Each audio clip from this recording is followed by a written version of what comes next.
Boa noite, paz do Senhor, que a paz que excede todo entendimento esteja no coração de cada um de vocês que estão ouvindo esse vídeo. Para quem não me conhece, meu nome é Bernadette Bernardes, filha do Deus Altíssimo, irmã e serva do meu irmão Jesus Cristo. Como eu falei nos vídeos anteriores, a minha missão, meu desejo é despertar a igreja como um dia eu fui despertada, para que nós possamos viver o verdadeiro evangelho, para que nós possamos verdadeiramente sermos igreja de Cristo. A palavra de Deus ela foi escrita em forma de testamentos, Antigo e Novo Testamento. E o que é um testamento? Em um testamento é deixado uma herança para alguém. Muitas vezes a herança é simplesmente deixada sem regras e sem normas. Já na palavra de Deus, o testamento foi escrito, mas para você receber essa herança, tem normas e regras a serem seguidas. E que muitas vezes nós quebramos por falta de conhecimento.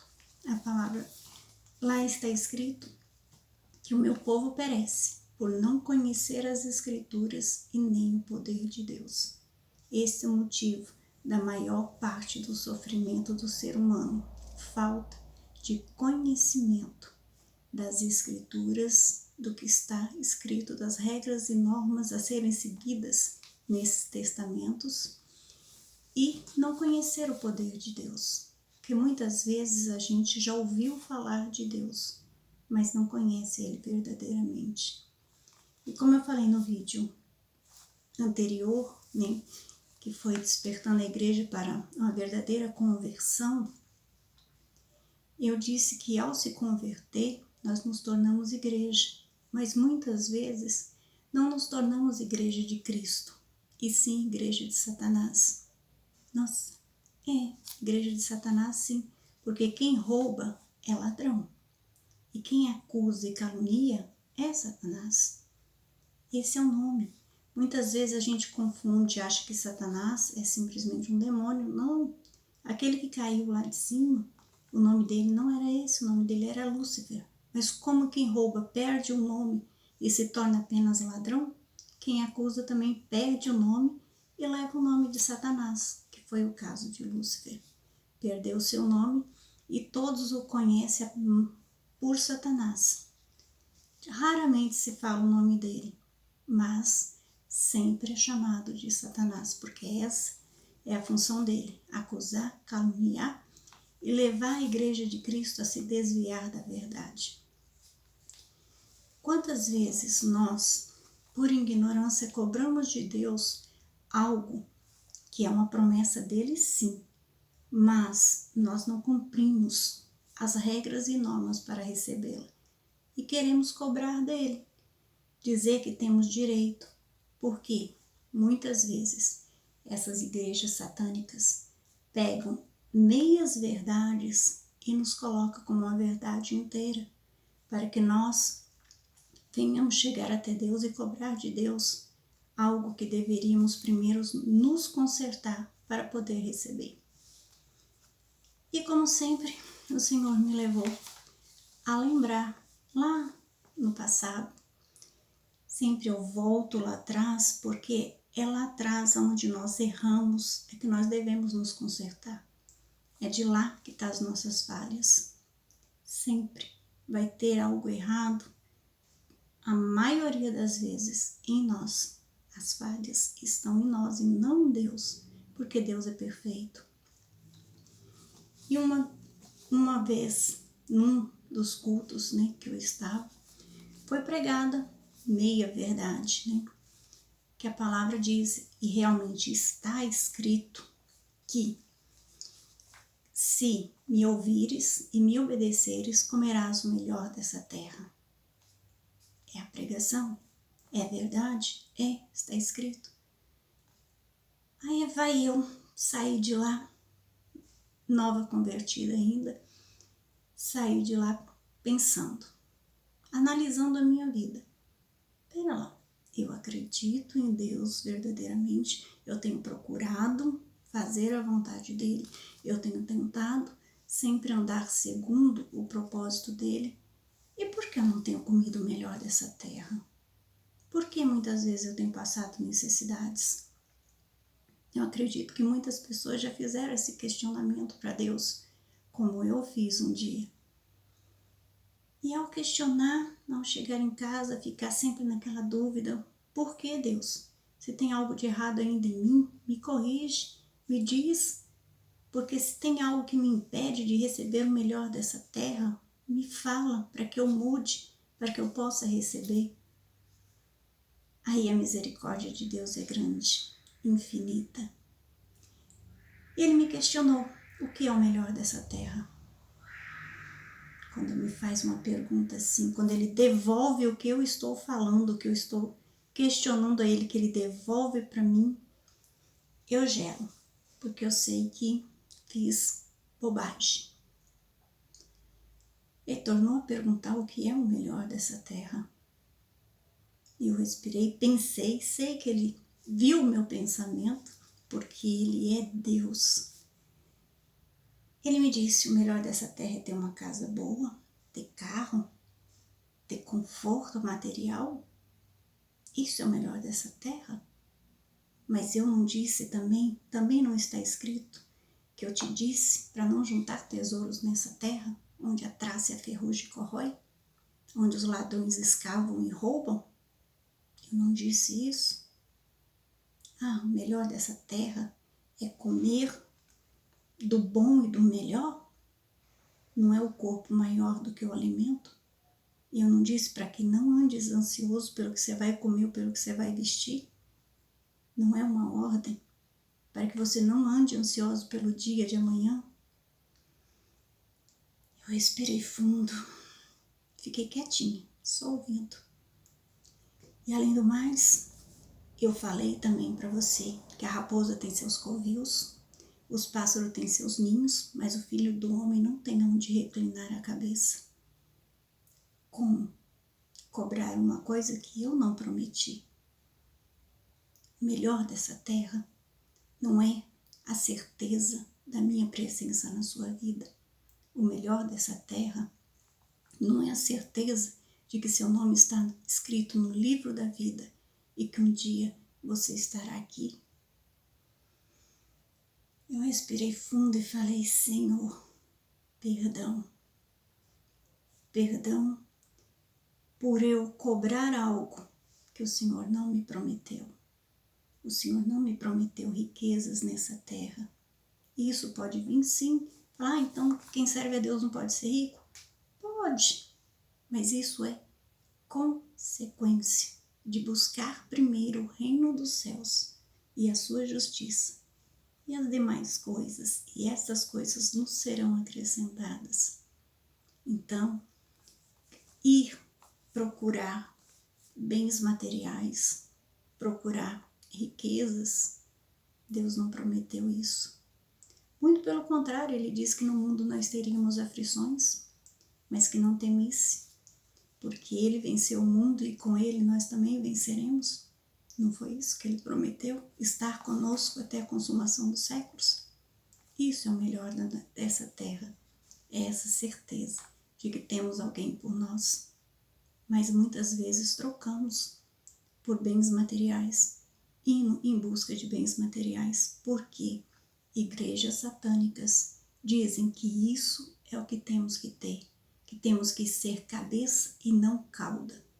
E o Senhor já fala totalmente o contrário, porque ele diz: aquele que quiser ser grande, seja quem sirva a todos. Então, como podemos pegar meias verdades e vivermos com verdade absoluta?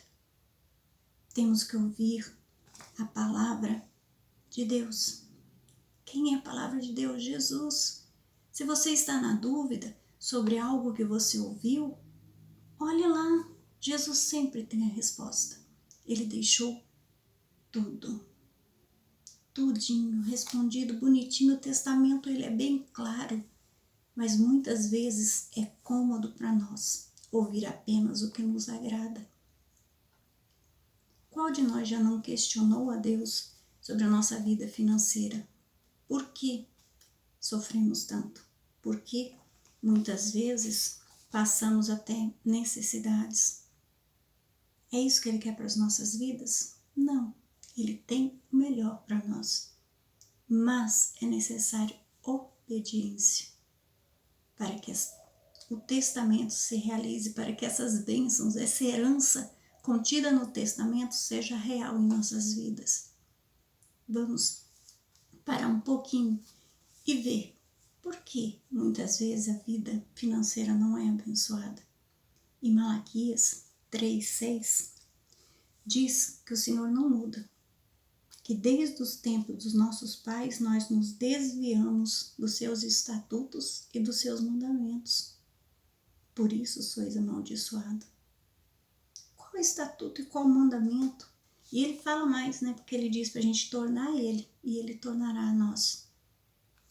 Aí questionaram a ele: em que temos nos desviados da tua vontade, da tua presença?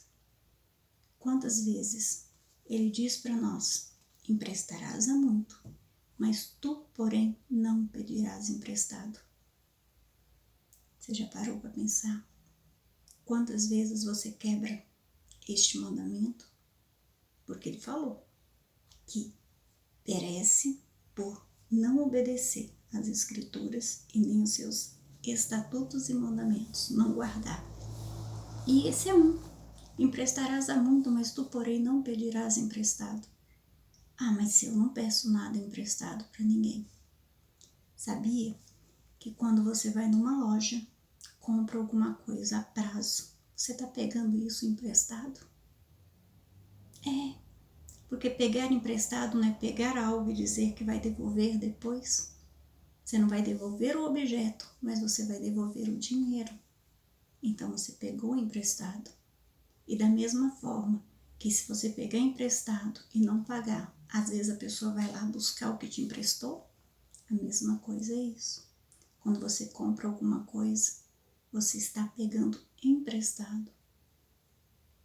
Então, várias vezes nós quebramos esse estatuto, este mandamento. Tem outro mais pesado ainda, que é não ser fiador de ninguém, não sejais fiador de ninguém. Porque caso você fizer, você se torna preso pela sua palavra. E ele é bem claro, ele diz para você não dar sossego aos teus olhos, até que você pague a sua dívida, o fato de ter fiado. Ah, mas ser fiador é assinar o nome debaixo de alguém. Também. Mas ser fiador, muitas vezes, é você pegar o cartão de crédito e emprestar para alguém. É, porque você está assinando que se ele não pagar, você vai pagar, porque o nome que está na fatura é o seu nome. E você quebra o mandamento de não ser fiador. Você é fiador de alguém quando a pessoa vem te pedir emprestado e você empresta o dinheiro de você pagar a luz, a água ou alguma outra conta que você tem para pagar. Então esse dinheiro não é seu. E você emprestando, você também está sendo fiador dessa pessoa. Porque se ela não pagar, você tem que pagar. Ah, mas então, como eu posso cumprir o mandamento de emprestar a muito se eu não posso emprestar nada dessas coisas? Mas sabe, o que é seu você pode prestar. E o que é meu? O meu é aquele dinheiro de eu fazer minhas compras. Vou dar o dinheiro de eu comprar o meu alimento. Ele diz para você não andar ansioso pelo que você vai comer, nem pelo que você vai vestir. Aquele dinheiro guardado para você comprar aquela roupa que você estava querendo, para fazer aquele passeio que você estava pretendendo fazer. Esse é seu. Esse você pode emprestar. Mas o que não é seu, não empreste, porque você se torna fiador dessa pessoa e enredado na tua palavra. E ele diz bem claro, para que você não dê sossego a seus olhos, até que cumpra a sua dívida. Ai, quem me emprestou, eu posso ir lá então insistir com ela, fazer ela me pagar? Não.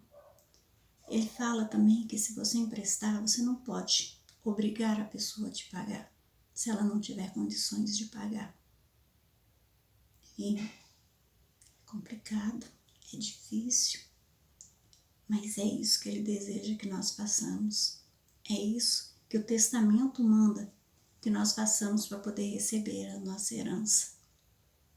Não é fácil, mas é possível fazer. Ele não pede nada impossível para as nossas vidas. Em Malaquias continua ainda, quando ele diz, roubará o homem a Deus? Aí houve aquele questionamento assim, roubará o homem a Deus? Mas ele pergunta e a própria palavra responde, todavia vós me roubais. Ele afirma que roubamos a ele. Aí pergunta para em que nós temos te roubado? Aí ele diz, nos dízimos e nas ofertas. Não, eu não roubo no dízimo, eu vou lá, toda vez eu dou o dízimo certinho. Não, eu não sou crente, então eu não tenho por que dar o dízimo. Você não é crente. Mas Deus te dá 24 horas para você viver. Você tira o dízimo desse dia para ele. Aí isso ele dá para crentes e não crentes. Ele dá para quem já foi chamado para ser igreja dele e para quem ainda não foi chamado. Você dá o dízimo ou você rouba? Você pega 25 horas para você e não dá 2 horas e 40 que é para ele. Então você também rouba o dízimo de Deus. Como eu sei se eu estou roubando a Deus no dízimo? Fácil. Você trabalha de carteira assinada, você recebe um olerite. Nesse olerite consta lá o salário. Vamos colocar um salário de R$1.000. Abaixo do seu salário vai constar as despesas, o que é cobrado, descontado. Desconta de você vale transporte, se você tem convênio médico, se você tiver INPS, INSS, fundo de garantia, vários descontos tem no seu salário. Aí no final de tudo, de todos os descontos, vai sobrar para você R$500. Vamos colocar metade. Aí qual o dízimo que você tem que tirar para dar para Deus? O dízimo é a 10ª parte. Se é a 10ª parte, então eu devo dar R$50, porque é o que veio nas minhas mãos. A palavra diz que é o que vem nas minhas mãos que eu tenho que dar para Deus, que eu tenho que dizimar. Tenho certeza. Porque a palavra também diz, dai a César o que é de César e a Deus o que é de Deus. Se você for olhar no seu lerite, quem é César? César na época era o governo. Não deixa de ser diferente hoje em dia. Então quem é César no seu lerite? INSS e fundo de garantia, que são duas coisas que vão para o governo. E sobre qual valor é tirado a parte do governo? Sobre 500 que sobrou para você? Não, é tirado sobre o valor total, sobre os 1.000. Portanto, se você não quer roubar a Deus e vai entregar o dízimo, entrega sobre o valor total. Por mais que você ache, mas se eu fizer isso, eu não vou ter como quitar as minhas dívidas. Exatamente porque você não consegue quitar as dívidas, porque você tem quebrado os mandamentos. Você tem lá quebrado. E isso faz com que você se torne amaldiçoado. Amaldiçoado. Porque as suas finanças não têm como serem abençoadas. A palavra é bem clara quando ela diz que de nada adianta levantar cedo, dormir tarde, comer o pão que suado trabalhou para poder comer. Porque se o Senhor não edificar a casa, em vão trabalha os que edificam. Portanto, de nada vai adiantar você correr, Porque como ele diz lá, trazei o dízimo à casa do tesouro para que haja mantimento na minha casa. Se eu não vos abrir a janela do céu e derramar sobre vós uma grande bênção, que dela te venha maior abastança, é porque você tem me roubado. Quando ele diz, fazei prova de mim, é nisso. Porque questionaram, roubará o homem a Deus? Aí ele afirma que rouba. Aí ele fala, então tudo bem, faz prova de mim. Se você for lá, levar direitinho e eu não abrir a janela, é porque você tem me roubado. Já parou para pensar? Tem na sua vida, Malaquias 3,10 tem se cumprido? Ah, não, porque não tem fartura. Abastança não é abundância. Abastança é o suficiente para cada dia. Abastança é você ter como quitar as suas contas no final do mês. É você ter o alimento para comer no dia a dia. Quando Jesus nos ensinou a orar, ele disse, o pão nosso de cada dia nos dai hoje. Ele não diz o pão do mês. Ele nos ensinou a pedir o pão de cada dia.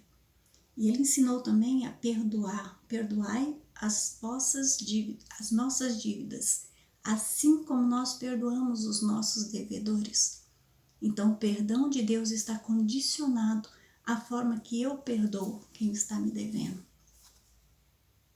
Como vê, até na oração do Pai Nosso, o Senhor nos ensina. Há regras e mandamentos a serem cumpridos. Tá, eu não trabalho fechado, eu sou autônomo. Como eu posso saber quanto eu tenho que dar de dízimo? Ok, vamos fazer também este cálculo. Eu comprei, vamos pôr, R$100 de mercadoria. Nesses R$100 eu vendi essas mercadorias e peguei de volta R$200. Quanto eu tenho que dar de dízimo? Já que eu tô com 200 na minha mão. Então eu tenho que dar R$20? Não. Você tem que dar R$10. Como assim? Você não acabou de dizer lá que eu teria que dar sobre o total?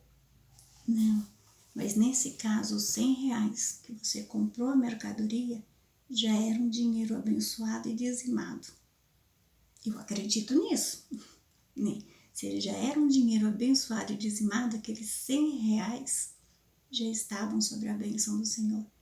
O outro 100 que entrou de lucro, que te pertence, desse 100 você tira o dízimo para dar para o Senhor. E aí você volta a comprar novamente, para que haja aquela rotatividade e que venha multiplicando cada dia mais e mais. Deus não quer que você roube nem a Ele e nem a você mesmo. Porque Ele diz, amai a Deus sobre todas as coisas. Mas Ele diz também ao teu próximo como a ti mesmo. Quando Ele falou isso, Ele acreditou que você já se amava. Se ame. Haja de acordo com as regras e mandamentos. E você terá uma vida financeira abençoada. Não cobre de Deus o que Ele não te prometeu. Desperta a igreja para ouvir a voz do Senhor e não a voz satânicas que tem oferecido. Ele não muda. Ele tentou Jesus dessa forma e vai continuar nos tentando, porque é essa a função dele, acusar, caluniar, principalmente a Deus. Principalmente, a função dele é tentar nos afastar de Deus. E na vida financeira é a área que ele mais tem trabalhado e tem conseguido tragar as igrejas de Cristo para se tornarem igrejas satânicas. Porque o que mais tem é pessoas acusando a Deus de não serem abençoados, acusar a Deus de abençoar aqueles que estão lá no mundo e não abençoar aqueles que servem a Ele. Mas Ele não te prometeu, de forma alguma, que te daria uma vida financeira abençoada. Mas isso terá por consequência de uma vida de obediência. Virá como consequência de uma vida que que segue os estatutos e os mandamentos dele. Faça isso. E aí fazei prova do Senhor, se verdadeiramente ele não abrir as janelas do céu e derramar uma bênção sobre a sua vida, você cumprindo esses estatutos e mandamentos. Primeiro, de emprestar a muito, mas não pedir emprestado, na forma literal dessa palavra, pedir emprestado. Se você também cumprir o mandamento que diz não sejais fiador de ninguém, na forma literal, em todas as áreas, não é só assinar embaixo de alguém, é você emprestar o que não é seu. O que você tem para pagar não é seu. Tem dono. Está nas suas mãos, mas está nas suas mãos para entregar para outro. Portanto, não é seu. Desperta, igreja. Satanás está aí, pronto a tragar a sua vida, a fazer com que você se torne igreja dele. Cuidado, não faça isso. Ah, mas se eu conheço a palavra, eu vivo a palavra. Pedro andou com Jesus. Pedro estava lado a lado com Jesus. E quando Jesus pergunta, uns dizem que eu sou Josué, outros dizem que eu sou João Batista. E vocês, quem dizem que eu sou? Pedro logo pula e fala, tu és o Cristo, filho do Deus vivo. Jesus falou, muito bem, Pedro. Não foi nem carne nem sangue que te revelou isso, mas o meu Pai que estás no céu. Ele continuou falando das lutas, das dificuldades que ele estava passando, que ele iria passar.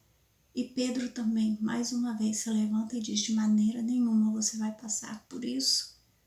Nós não vamos deixar que isso aconteça na sua vida. E Jesus não falou, não, tem razão, não vou mesmo, não. Não, Jesus na hora repreendeu, arreda-te de mim, Satanás, porque tu cogita das coisas da terra e eu das coisas celestiais. Por isso, como vê, naquele instante Pedro perdeu o nome para se tornar Satanás. Da mesma forma que o Espírito Santo usou ele, em poucos momentos Satanás usou a boca dele também para impedir que a vontade de Deus se cumprisse na vida dele, na vida de Cristo. Assim também ele usa a boca de muitos homens e mulheres de Deus para tentar nos fazer desviar do propósito de Deus para as nossas vidas. Com isso eu não quero dizer que você tenha que ter uma vida sofrida o tempo todo.